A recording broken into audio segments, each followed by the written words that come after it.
And if I claim to be a Christ follower, like people today say, I'm claiming that I believe in and follow. I know there are lots of people that have different viewpoints on who God is, and I'm not debating that with them. But if I claim that I'm a Christ follower, that I believe that's who God is, then I can't treat him like I treat everybody else. I've got to treat him a little bit different. It's kind of like if you're married or you have a significant other, you can't treat them like you do your friends at work or your coworkers. Well, I expected at least the women to say yes, amen. Let me speak to you guys. If you are married or you have a significant other, you can't treat them like you do your friends or your coworkers. Thank you. Amen. All right. Because they're a little bit more special. You have to spend more time with them. You're going to spend more time talking to them, hopefully, listening to them as well. And if you're not spending as much time with them as you do with everybody else, if you're treating them just like everybody else, it's kind of like telling them they don't have this place of significance in your life. This is what Solomon says about it in the book of Ecclesiastes. In chapter 3, verse 11, he says, He, meaning God, has made everything beautiful in its time. He has also set eternity in the hearts of men, that they cannot fathom what God has done from beginning to end. I mean, the Bible acknowledges that God is eternal. He's not confined to time, but it also acknowledges that God created and equipped us to spend eternity with Him. That was the original plan. That was the plan A, is that humanity, when God created man, that humanity would spend eternity with Him. That was His plan, that was His goal, and even now you'll read, He says that, it's His desire that none should perish. God still desires that everyone would come to that decision that that thief on the cross made.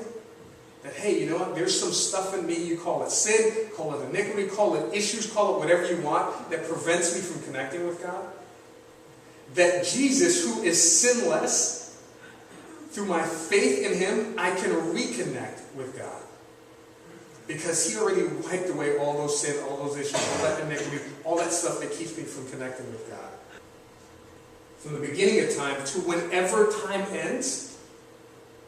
And your portion, your portion of life, you say, well, I can't see it on there, because it will be that small. Not that it doesn't exist, not that it's not important, but from the beginning of time to the end of time, it's small in comparison.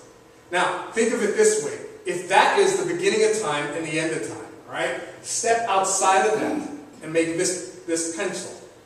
This is the beginning of time. This is the end of time. Time ceases to exist. Eternity is all this out here. And that's God's perspective on it.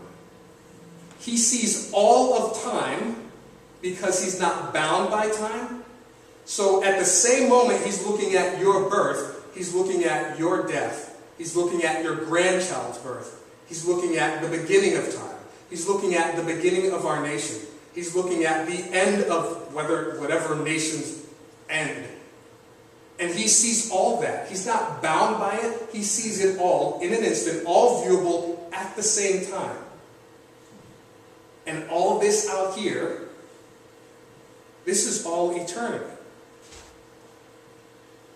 And all this out here, God says, you know what? I know somewhere in here is your birth, your death, but I want to take you from out of here and have you come spend the rest of this with me.